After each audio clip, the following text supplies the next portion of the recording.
Bismillahirrahmanirrahim. Assalamualaikum warahmatullahi wabarakatuh. Alhamdulillahirabbil alamin. Wassalatu wassalamu ala asyrafil anbiya'i wal mursalin wa ala alihi wa ashabihi wa man tabi'ahum bi ihsanin ila yaumiddin. Hadirin jamaah yang dirahmati Allah, kita bersyukur kepada Allah pada malam hari ini bisa kembali melanjutkan kajian kita setelah kita hentikan selama bulan Ramadan. Dan di malam hari ini kita akan masuk ke dalam bab yang ke-10. Kata penulis ashiron, bab yang ke-10 atau poin J, al-umur al-muharramah ala aqaribil mayyiti wa ghairihim. Hal-hal yang diharamkan bagi orang-orang yang merupakan kerabat dari mayit dan orang-orang yang selain mereka. Kata penulis, hal-hal yang diharamkan bagi kerabat mayit itu cukup banyak. Di antaranya adalah yang pertama, an-niyahah.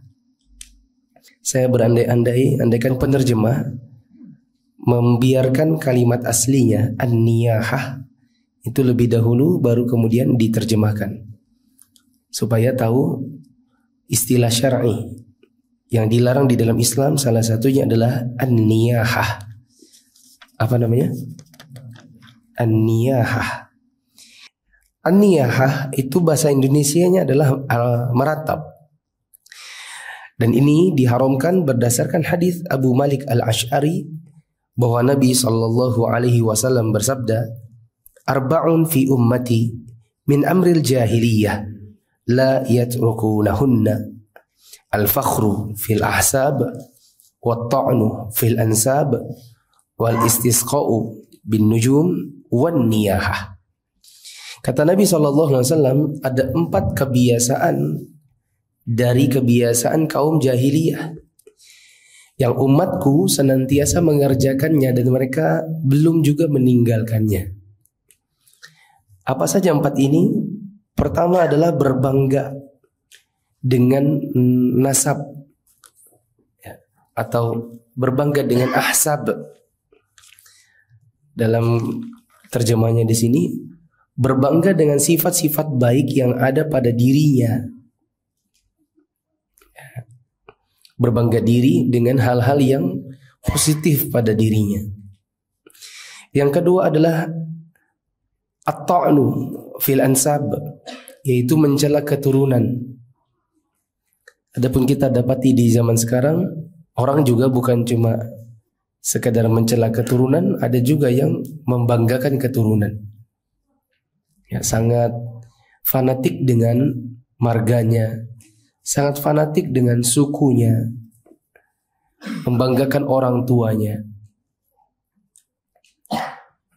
Nah, kemudian yang ketiga adalah memohon hujan dengan perantaraan bintang-bintang. Dan yang terakhir adalah meratapi jenazah. Apa bahasa Arabnya tadi? Niyahah. Nabi juga bersabda, an-naihatu idza lam tatub qabla mautiha tuqamu yaumal qiyamati wa 'alaiha sirbalun min qatiran wa dir'un min jarab. Apabila wanita yang meratapi mayit tidak bertaubat sebelum dia meninggal, maka dia akan dibangkitkan pada hari kiamat kelak dalam keadaan menggunakan baju yang terbuat dari cairan tembaga dan memakai baju besi dari penyakit kudis.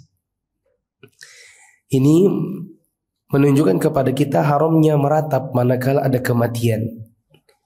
Ya, dikarenakan ada ancaman yang Nabi berikan bagi orang-orang yang melakukannya.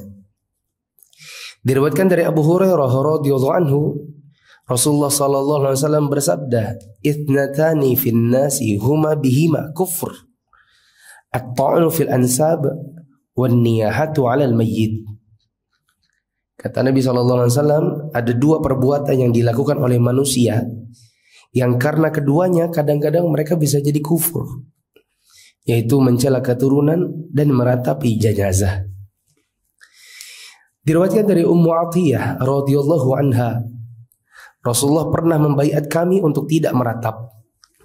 Dan tidak ada seorang wanita pun dari kami yang menepatinya kecuali 5 orang. Ummu Sulaim, Ummul Ala, putri Abu Sabrah, yaitu istrinya Mu'adz, dan 2 perempuan lainnya, atau putrinya Abu Sabrah dan istrinya Mu'adz, serta 1 orang perempuan lainnya. Diriwayatkan dari Abu Musa radhiyallahu anhu, ketika Umar radhiyallahu anhu ditikam, Suhaib bergegas dari rumahnya hingga ia menemui Umar. Dia berdiri di depannya seraya menangis. Maka Umar berkata, "Apa yang kamu tangisi? Apakah kamu menangisi diriku?" Suhaib menjawab, "Demi Allah, sungguh aku menangisimu, wahai Amirul Mukminin." Maka Umar berkata, "Demi Allah, aku benar-benar mengetahui bahwa Rasulullah SAW bersabda, orang yang diratapi justru nanti diazab."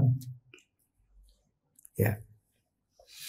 Di dalam riwayat Muslim disebutkan dari Anas bahwa setelah Umar ibn Khattab radhiyallahu anhu ditikam, Hafsah meratapinya. Maka Umar berkata, "Wahai Hafsah, tidakkah engkau mendengar Rasulullah bersabda, al-mu'awwalu alaihi yu'adzab?"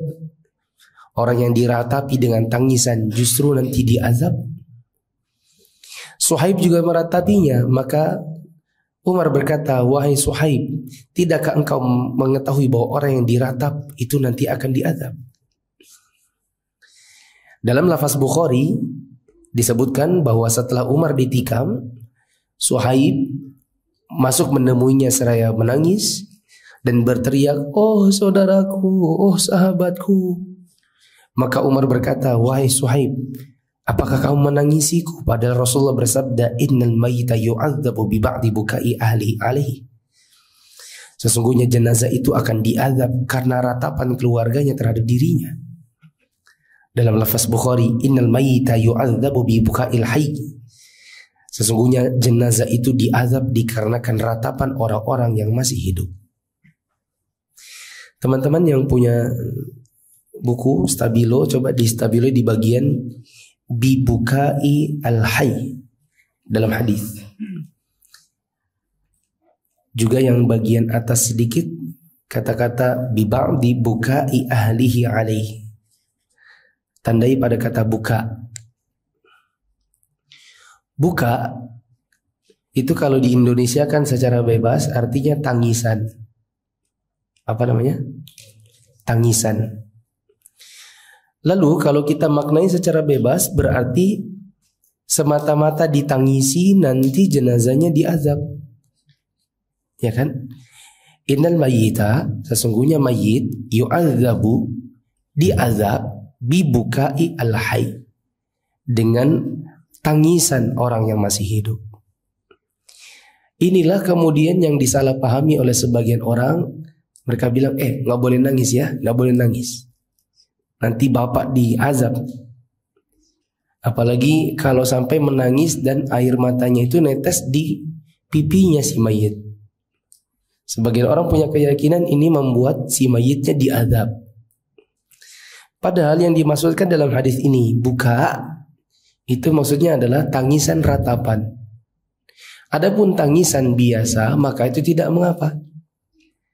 Sebagaimana yang sudah pernah kita baca riwayatnya dalam pertemuan-pertemuan sebelumnya, Nabi punya anak laki-laki yaitu Ibrahim. Ibrahim wafat dan Nabi menangisinya. Ada sahabat yang tanya, "Ya Rasulullah, kenapa? Tangisan apa ini?" Ya, maka Nabi SAW mengatakan, "Fa innahu rahmah." Ini adalah tangisan kasih sayang. Nabi juga menangis. Dan ini menunjukkan bahwa tangisan biasa itu tidak apa-apa. Yang tidak boleh tangisan apa? Tapi tangisan ratapan. Para ulama berselisih pendapat tentang apa yang dimaksudkan dengan hadis-hadis ini. Pendapat jumhur bahwa hadis ini ditujukan kepada orang yang diazab itu adalah yang berwasiat supaya diratapi, atau tidak berwasiat supaya keluarganya meninggalkan perbuatan meratap, padahal dia sudah tahu keluarganya biasa melakukannya. Ya. Ada pendapat yang lain yang mengatakan makna yu'adzabu, disiksa, Maksudnya adalah dia merasa tersiksa. Bukan disiksa betulan, tetapi merasa tersiksa karena mendengar tangisan keluarganya serta merasa kasihan dan bersedih terhadap mereka, dan itu terjadi di alam barzakh. Ini pendapat Ibnu Taimiyah dan Ibnu Qayyim. Jadi bukan diazab begitu gara-gara diratapi. Sebagian ulama mengatakan diazab maksudnya di sini dia merasa tersiksa dan merasa bersedih dikarenakan diratapi. Sebagian ulama ada yang mengatakan dia diazab dikarenakan mewasiatkan keluarganya agar meratapinya.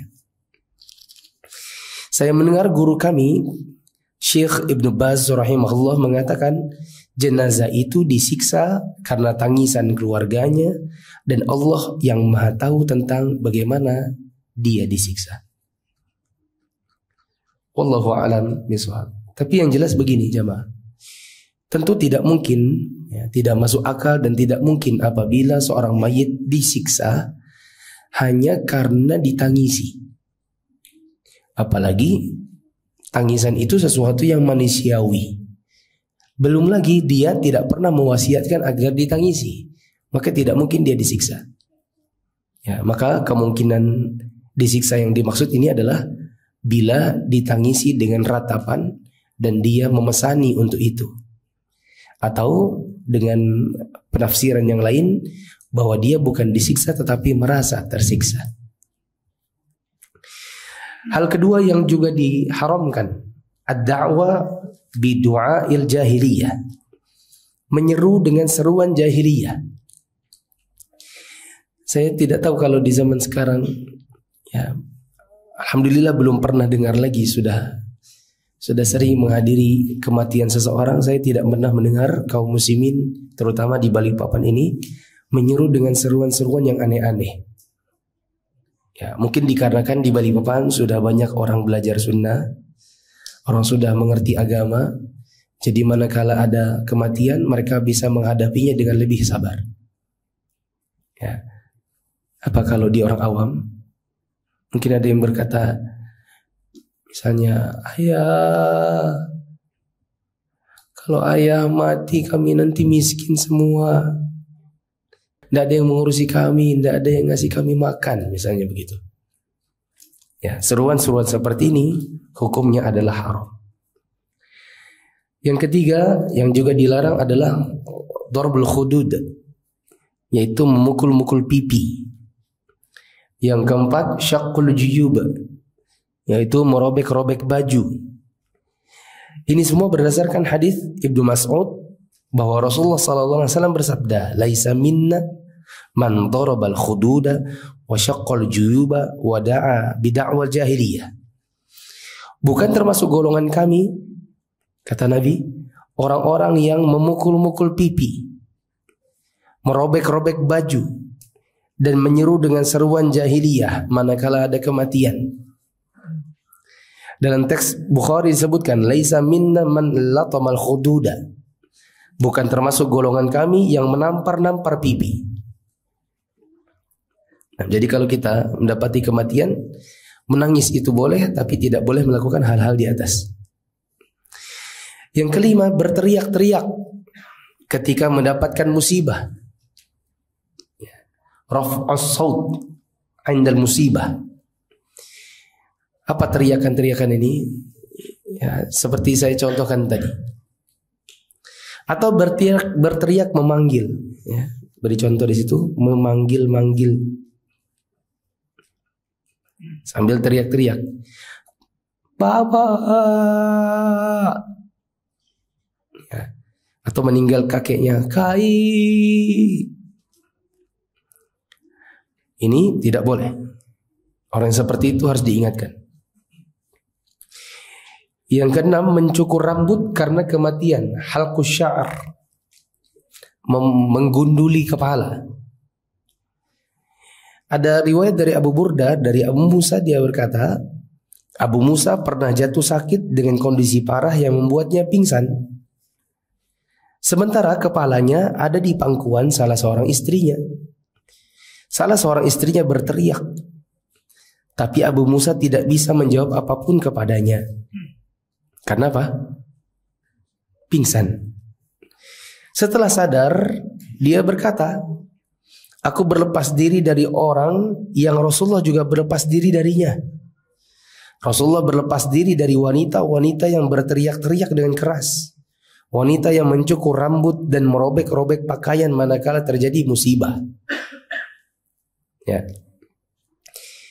Berarti ini menunjukkan bahwa menggunduli rambut dikarenakan adanya musibah ini juga sesuatu yang terlarang. Yang ketujuh yang juga dilarang adalah al-wail wa du'a'u bih. Berteriak-teriak dengan kebinasaan dan berdoa agar binasa. Seperti perkataan tadi, nanti siapa yang memberi kami makan? Kami bisa kelaparan. Kalimat-kalimat seperti itu dilarang. Ya, apalagi Nabi mengatakan, fa innal malaikata tu'minuna 'ala ma taqulun. Karena sesungguhnya malaikat akan mengaminkan apa yang kalian ucapkan. Nah, catatan. Kalau di satu keluarga ada sebagian orang yang begitu meratap sehingga berteriak-teriak, ada sebagian keluarga yang lain yang dalam tanda kutip terlalu tabah lalu tertawa-tawa. Bila ada satu keluarga yang terlalu bersedih sehingga kemudian berteriak dan meratap, ada sebagian orang yang dalam tanda kutip sepertinya dia terlalu tabah lalu menghadapi musibah kematian orang tuanya dengan tertawa-tawa bersama tamu. Ya, saya dapati ada sebagian yang seperti itu. Ya, saya pernah mahari ada kira-kira anak SMP. Mama meninggal, dia main HP. Orang datang ke rumahnya seperti Idul Fitri. Saya bilang, mamamu ini meninggal. Tampakkan sedikit apa? Kesedihan. Kamu pikir ini Idul Fitri? Ya. Sampai dikubur saya bilang, sini kamu. Mamamu meninggal, sini. Lihat. Ketika mamanya dikubur. Nah. Yang kedelapan, mengacak-acak rambut. Ini juga diharamkan. Nashrul sya'ar. Berdasarkan hadis, salah seorang wanita yang berbaiat kepada Rasulullah SAW, dia berkata, di antara hal yang dibaiat oleh Rasulullah SAW atas kami dalam kebaikan, yaitu agar kami tidak melanggar baiat tersebut, tidak melukai wajah, tidak berteriak dengan kebinasaan, tidak merobek-robek baju, dan tidak mengacak-acak rambut. Nah, ada sebagian daerah di Afrika, ya, jamaah kalau umroh kadang-kadang melihat ada sebagian wanita yang mereka di bawah matanya itu seperti sobekan pisau. Ya, ini di bawah matanya memanjang ke bawah, pipi kanan kiri. Saya pernah tanya sebagian teman yang asalnya dari Afrika, mereka bilang memang ada sebagian daerah di Afrika untuk menandai wanita ini ditinggal mati suaminya, maka harus disayat bawah pipinya, panjang ke bawah gitu, kanan kiri. Ya, dan ini termasuk hal yang diharamkan, meskipun itu adat istiadat. Ya. Dan kita sudah pernah bicarakan tentang hal ini. Bila ada adat istiadat bertentangan dengan syariat, maka yang mana didahulukan? Syariat. Ya, di sini diantaranya apa? Merobek atau melukai wajah, tidak boleh. Kesembilan, an-na'yu, yaitu penyampaian berita kematian yang diharamkan. Kalau pendapat yang masyhur di kalangan sebagian kita di Indonesia ini, salah satunya adalah pendapat bahwa kalau ada kematian lalu diumumkan di toa masjid, ini termasuk an-na'i, yaitu hal yang diharamkan, termasuk diantaranya menyampaikan berita kematian. Tapi ini perlu kita baca rincian, jangan sampai terburu-buru, karena dulu saya termasuk yang mengikuti pendapat bahwa mengumumkan kematian lewat toa, lewat WhatsApp, itu termasuk penyebaran berita kematian dia haramkan. Sampai kemudian saya belajar kepada Syekh Sa'ad Asy-Syadzili, beliau memberikan rincian-rincian. Nanti kita baca dulu. Tidak begitu mutlak orang menyampaikan berita kematian terus dianggap sebagai na'i. Nah, disebutkan di sini na'i adalah cara penyampaian berita kematian yang dilakukan oleh orang-orang jahiliyah. Biasanya mereka mengutus orang untuk mengumumkan berita kematian di pintu-pintu perkampungan dan pasar. Dan orang tersebut naik di atas kendaraan dan berteriak-teriak memberitahukannya di tengah orang-orang banyak. Ya, misalnya dia berkata, telah wafat si fulan, telah wafat si fulan. Ibnul Athir rahimahullah berkata, dikatakan na'a al-mayyitu yan'ahu na'yan wa na'yan, artinya adalah menyiarkan dan memberitakan kematiannya dan juga menyebut-nyebutnya. Yang masyhur dalam bahasa Arab, bahwa orang Arab terdahulu ketika ada orang yang meninggal dan dimuliakan di antara mereka ataukah terbunuh, maka mereka pun mengutus seorang pengendara kepada beberapa kabilah untuk menyampaikan berita kematiannya dengan mengatakan ni'ai fulanan au ya ni'al Arab, si fulan telah wafat, si fulan telah wafat, ya. Atau orang Arab telah binasa karena kematiannya si fulan. Di antaranya juga orang menyampaikan berita kematian tersebut di atas bukit, di dinding yang tinggi, di atas atap rumah, seraya berteriak an'a fulanan, si fulan sudah wafat. Atau memberitakan dengan mengirimkan seseorang untuk pergi ke salah satu perkampungan dan berteriak an'a ilaikum fulan bin fulan, saya sampaikan kematiannya si fulan bin fulan. Ini adalah cara penyampaian berita yang diharamkan dan termasuk kebiasaan orang-orang jahiliyah. Maka seorang muslim tidak diperbolehkan untuk melakukan dan meridhoi perbuatan ini. Dari keterangan di atas jelaslah bahwa an-nu'at adalah orang yang menyampaikan berita kematian, sedangkan na'iyah adalah naihah, yaitu wanita yang meratap. An-na'yu, penyampai berita kematian yang diharamkan, adalah yang dilakukan berdasarkan kebiasaan kaum jahiliyah. Adapun na'i yang diperbolehkan, kaidah-kaidahnya nanti akan dijelaskan. Nah, sekarang kita baca na'i yang boleh. Kata penulis di bab ke-11, an-na'i al-mubah al-jaiz. An-na'i atau penyampaian berita kematian yang sifatnya boleh.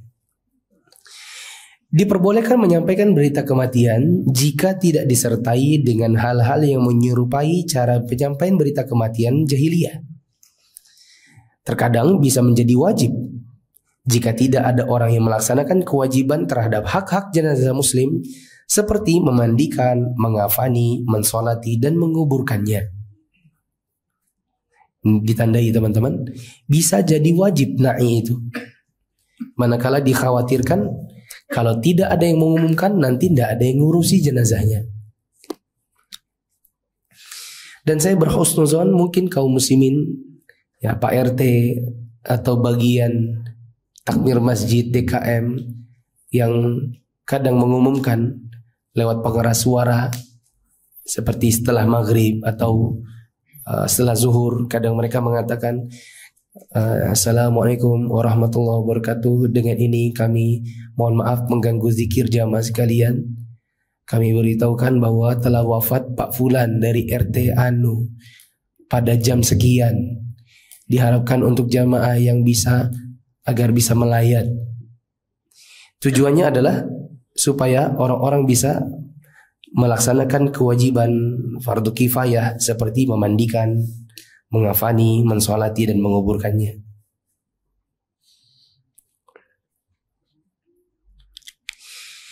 Di antara nas yang menunjukkan dibolehkannya menyampaikan berita kematian adalah hadis dari Abu Hurairah radhiyallahu anhu.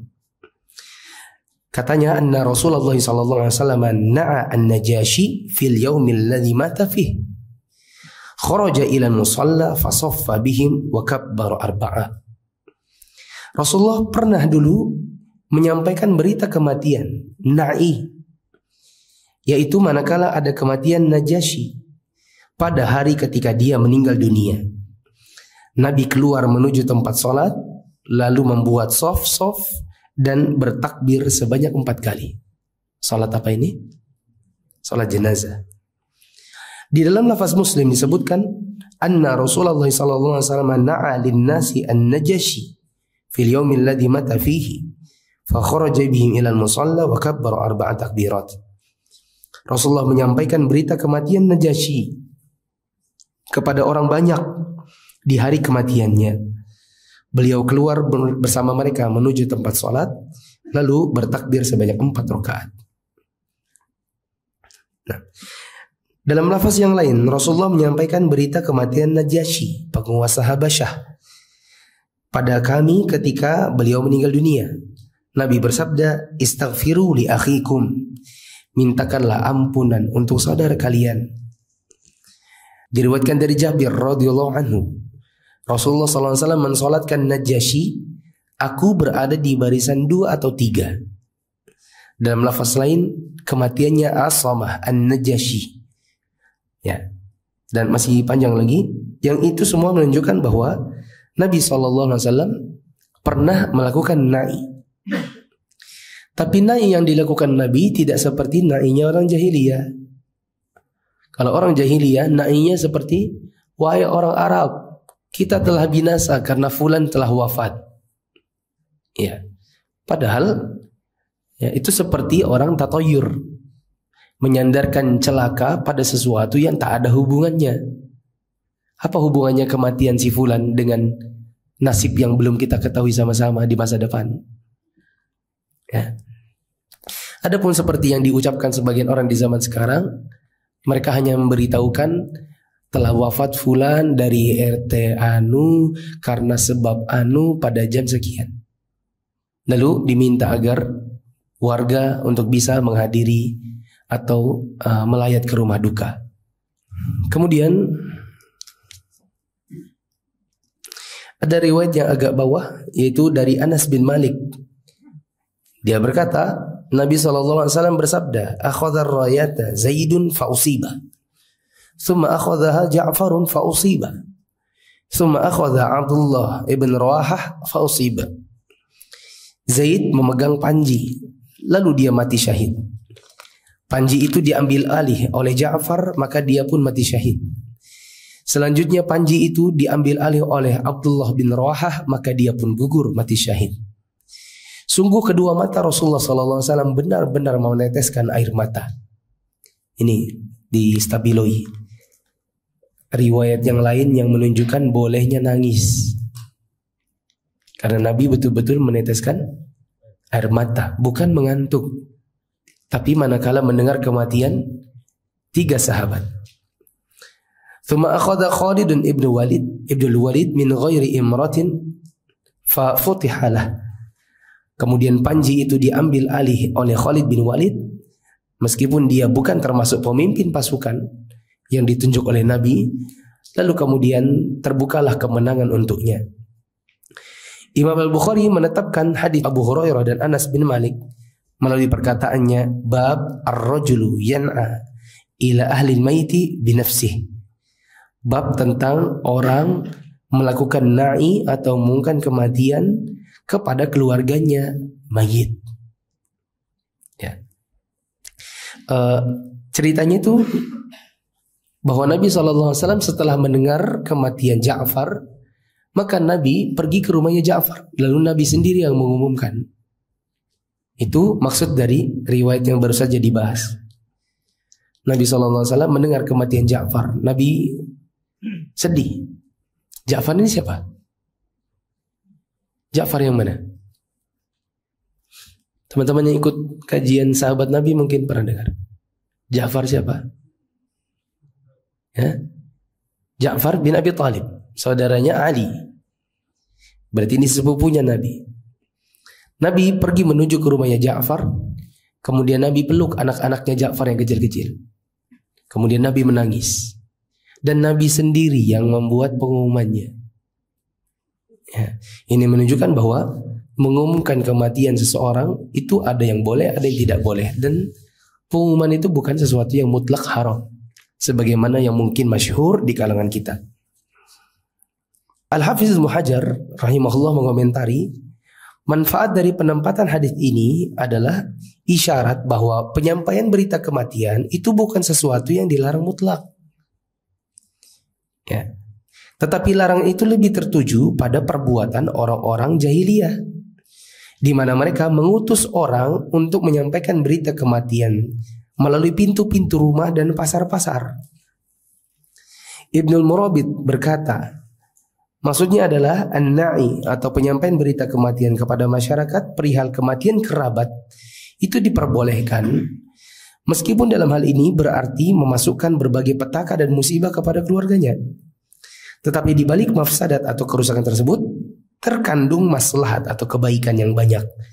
Karena dengan pemberitaan adanya kematian, orang bisa bersegera untuk melihat jenazah, menyiapkan urusannya, mensolatinya, mendoakannya, memintakan ampun, melaksanakan wasiat dan hukum-hukum yang ditimbulkannya. Ya, kalau kita berpendapat pengumuman kematian itu tidak boleh secara mutlak, maka ada mafsadat yang lain yang bisa timbul, di mana nggak ada yang ngurusi jenazah. Bagaimana kalau yang wafat ini anaknya masih kecil-kecil, anaknya SD? Siapa yang sanggup memandikan bapaknya di usia SD, membolak-balikkan badannya? Siapa yang sanggup untuk mengkafaninya? Ya, dan berapa banyak kira-kira orang yang akan hadir untuk mensolatinya manakala tidak ada yang tahu? Justru manakala ada pengumuman, itu akan lebih memudahkan orang untuk mendapatkan informasi dan melaksanakan fardu kifayah bagi si jenazah. Nah, maka jangan sampai teman-teman terburu-buru ya.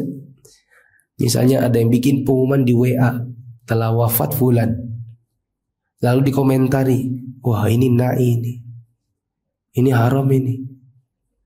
Ya. Padahal justru ketika disebarkan, orang jadi tahu, apalagi ada jamnya misalnya, insya Allah dikuburkan pada jam 10. Karena kalau sudah jelang zuhur nanti panas, ya kan? Mau disegerakan penyelenggaraannya, akan dikuburkan jam 10. Teman-teman diharapkan sudah mulai berkumpul jam 9, ya, supaya nanti nggak sampai di tempat mensolatkan ternyata jenazahnya udah jalan. Baru kita datang, loh mana jenazahnya? Oh udah dikubur. Ya, selisihan akhirnya. Akhirnya yang bisa diharapkan yang sholatkan misalnya 400, dapatnya cuma 40. Nah, Ibnu Hajar menambahkan, Ibnu Arabi berkata, dari hadis-hadis tersebut bisa disimpulkan 3 kondisi. Pertama, memberitakan kepada keluarga dan sahabat. Ini sunnah. Kedua, memberitakan kematian untuk undangan pesta. Ini makruh, bahkan haram.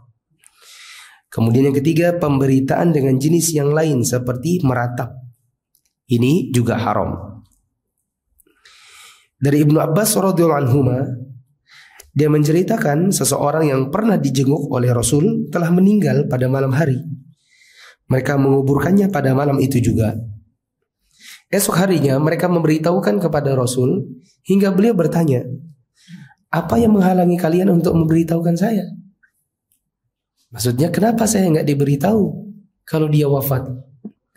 Maka mereka mengatakan, maaf ya Rasulullah, waktu itu malam gelap dan kami tidak ingin merepotkan Anda. Maka Rasulullah mendatangi kuburannya untuk mensolatinya. Ya, perkataan Nabi, kenapa kalian tidak beritahu saya? Itu menunjukkan bahwa pemberitaan tentang kematian seseorang itu boleh.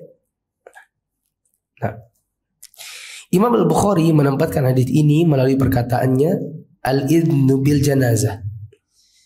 Ibnu Hajar rahimahullah berkata, al-idnu bil janazah artinya memberitahukan kematian seseorang setelah proses pemakamannya selesai.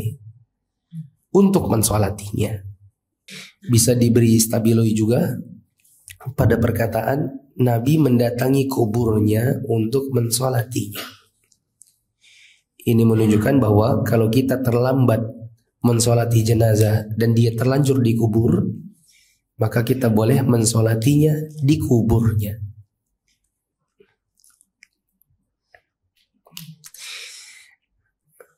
Saya ulang, Ibnu Hajar berkata al-idhnu bil janazah artinya memberitahukan kematian seseorang setelah dimakamkan untuk disolati. Penjelasan pada bagian ini berbeda dengan sebelumnya, dalam arti bahwa yang dimaksudkan di sini adalah memberitahukan kepada dirinya dan orang lain. Ibnul Munir mengatakan ini merupakan lanjutan dari sebelumnya, bahwa an-na'yu, pemberitahuan kepada orang yang sebelumnya tidak tahu tentang kematian orang yang sudah meninggal. Sedangkan al-idhnu artinya pemberitahuan kepada orang yang telah mengetahuinya tentang persiapan untuk urusan jenazah tersebut, dan itu dua-duanya baik. Diriwayatkan dari Abu Hurairah radhiyallahu anhu, ada wanita kulit hitam, dulu biasa menyapu masjid. Ada juga yang bilang pemuda. Suatu saat Rasulullah kehilangan dirinya. Maka Rasulullah menanyakan, mana si wanita penyapu masjid ini? Atau pemuda penyapu masjid? Maka sahabat memberitahukan, oh dia sudah meninggal dunia. Maka Rasulullah bertanya, mengapa kalian tidak memberitahukan saya? Abu Hurairah menuturkan, seolah-olah mereka menanggapnya.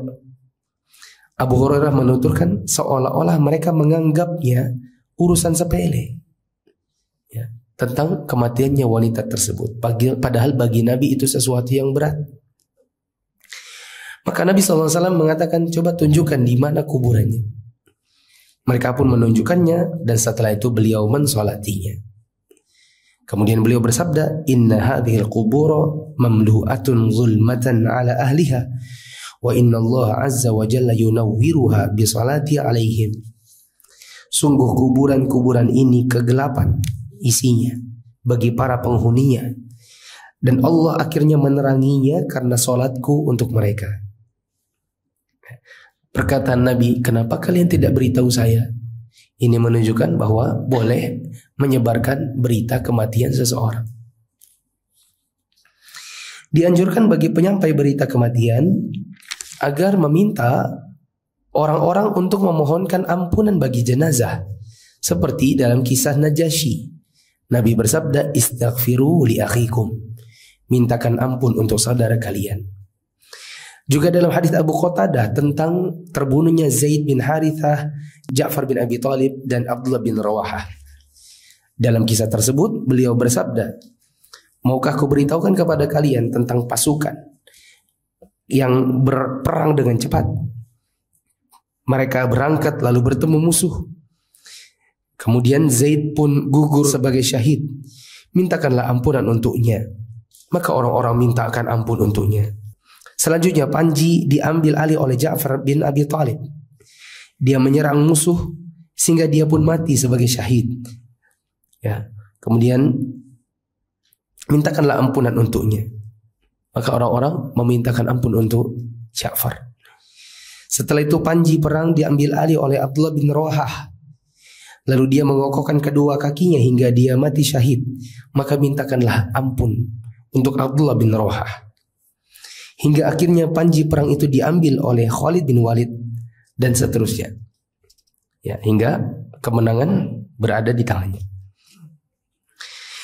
Imam Ibnul Mulqin rahimahullah mengatakan, nah, an-na'yu itu ada dua bentuk. Pertama, sekedar pemberitahuan untuk tujuan syar'i, seperti untuk memperbanyak jamaah dalam rangka mendoakan si mayit, dan untuk menyempurnakan bilangan yang telah dijanjikan akan diterimanya syafaat bagi orang yang meninggal. Berapa bilangan yang kalau nanti tercukupi akan diberikan syafaat untuk si yang meninggal? Disebutkan di sini 40 dan 100. Atau untuk turut mengantarkannya dan memenuhi hak si jenazah. Orang yang mensolatkan jenazah dapat berapa qirat? 1 qirat. Apa itu qirat? pahala seperti gunung Uhud. Kalau yang ikut sampai kuburan berapa kirot? Dapat 2 kirot. Nah ini kalau diumumkan, si mayitnya dapat keutamaan, kitanya yang hadir juga dapat keutamaan. Maka sekali lagi saya sampaikan, jangan terburu-buru teman-teman untuk menghukumi apabila ada pemberitahuan kematian. Termasuk juga di grup-grup WhatsApp atau di Facebook. Bila ada orang mengatakan telah wafat si fulan, jangan berkomentar di situ. Ya, oh ini na'i, dan na'i itu terlarang. Ada, kamu bisa baca di kitabnya Syekh Al-Albani, Ahkamul Janaiz. Terlalu terburu-buru. Ya. Terdapat hadis yang sahih yang menjelaskan hal itu. Nabi bersabda, mengapa kalian tidak memberitahukan kepadaku? Ya, ini menunjukkan pemberitahuan kematian boleh. Kedua, na'i yang model yang lain, yaitu pemberitahuan yang di dalamnya terdapat hal-hal yang diharamkan, yaitu pemberitahuan kematian ala jahiliyah, yang disebutkanlah kebanggaan-kebanggaan pada diri orang yang meninggal, prestasinya, menampakkan kesedihan atas dirinya, dan membesar-besarkan peristiwa kematiannya. Cara yang pertama itu sunnah, dan cara yang kedua haram. Dan cara yang kedua inilah sekiranya yang dilarang oleh Nabi SAW tentang pemberitaan kematian, seperti yang telah dikeluarkan oleh At-Tirmidzi dan disahihkan olehnya. Ya, dan penjelasan seperti inilah yang dimaksudkan oleh hadis-hadis sahih tersebut.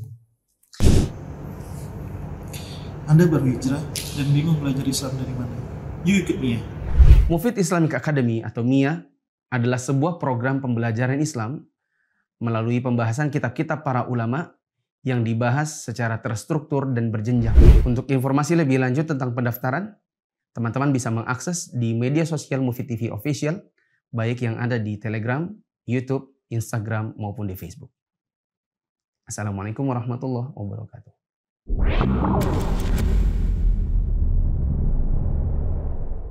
Ikut MIA, belajar agama jadi lebih menyenangkan dan bersumber dari kitab para ulama. Ingin belajar agama secara bertahap? Yuk ikut MIA, belajar secara runut dari kitab-kitab ulama. Kita ringkaskan apa yang kita baca tadi.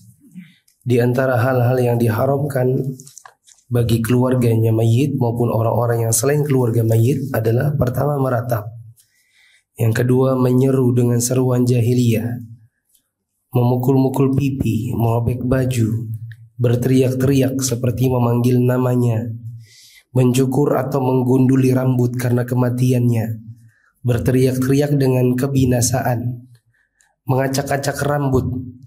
Dan ada satu bab yang sangat penting untuk dibahas, yaitu an-na'i.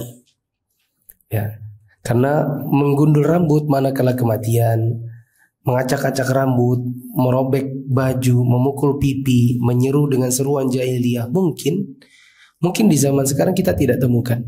Mungkin. Adapun na'i, yaitu penyampaian berita kematian, ini kita sering dengarkan, disampaikan di dalam masjid oleh imam, ya, atau disampaikan oleh Pak RT dan seterusnya. Maka di sini ada satu yang perlu kita cermati, bahwa na'i atau penyampaian berita kematian itu bukanlah sesuatu yang mutlak haram atau mutlak boleh. Ada yang dilarang dan ada yang diperbolehkan. Dan mungkin saya tadi menyinggung bahwa di kalangan kita masyhur pendapat bahwa na'i atau menyampaikan berita kematian itu tidak boleh. Padahal na'i itu dilakukan oleh Nabi SAW di kematiannya Najasyi. Kemudian Nabi marah dikarenakan tidak diberitahu tentang kematian wanita penyapu masjid, ya kan? Nabi tidak diberitahukan tentang kematiannya orang yang Nabi sempat jenguk. Nabi tanya, kenapa kalian tidak memberitahu saya? Itu menunjukkan bahwa pemberitaan kematian itu hukumnya ada yang boleh. Nah, bagaimana yang tidak boleh? Yaitu yang isinya adalah seruan-seruan jahiliyah, membangga-banggakan keturunannya, membangga-banggakan si mayit itu sendiri, ya, berteriak-teriak di tengah kerumunan, di pasar, dan yang semacam itu. Ini saya bukakan pendapatnya Syekh Abdul Muhsin Al-Zamil. Beliau ini pengajar di Masjidil Haram. النعي في المسجد. النعي أن ابن حذيفة أنه عليه نهى عن النعي. قال النعي والنعي نهى عن النعي عليه الصلاة، وقال حذيفة لا تؤذنوا بأحدا فإني سمعت رسول الله صلى الله عليه وسلم ينهى عن النعي. والنبي عليه الصلاة والسلام نعى النجاشي في اليوم الذي مات فيه. فقال العلماء إن النعي له أحوال. Paham? Anda bahwa na'i itu ada beberapa kondisi. تارة يكون على سبيل الإعلان والنداء في الأسواق وفي الطرقات، هذا لا يشرع، وهذا نعي أهل الجاهلية. وتارة يكون على سبيل الإعلان. Adapun yang dilakukan orang di jalanan, di pasar dengan bentuk teriak-teriak dan panggilan-panggilan, maka ini hukumnya tidak boleh. يكون على سبيل الإعلان والنداء في الأسواق وفي الطرقات، هذا لا يشرع، وهذا نعي أهل الجاهلية. وتارة يكون على سبيل الإعلان. Dikarenakan itu termasuk bagian dari na'i jahiliyah. Adapun yang bentuknya فإذا كان هذا إعلام مثل يعلم الإمام المسجد الجماعة الموجودين. Adapun na'i yang bisa dilakukan misalnya di dalam masjid, dilakukan kepada orang-orang yang ada di dalam masjid, bahwa dia adalah bahwa telah terjadi kematiannya si fulan dan dia adalah jamaah di masjid ini.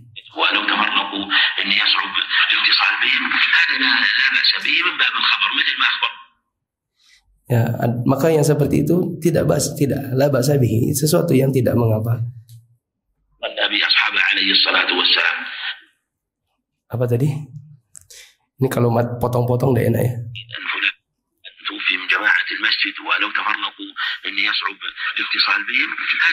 Nanti kalau sudah terlanjur mereka bubar, nanti tidak ada yang tahu tentang berita kematiannya.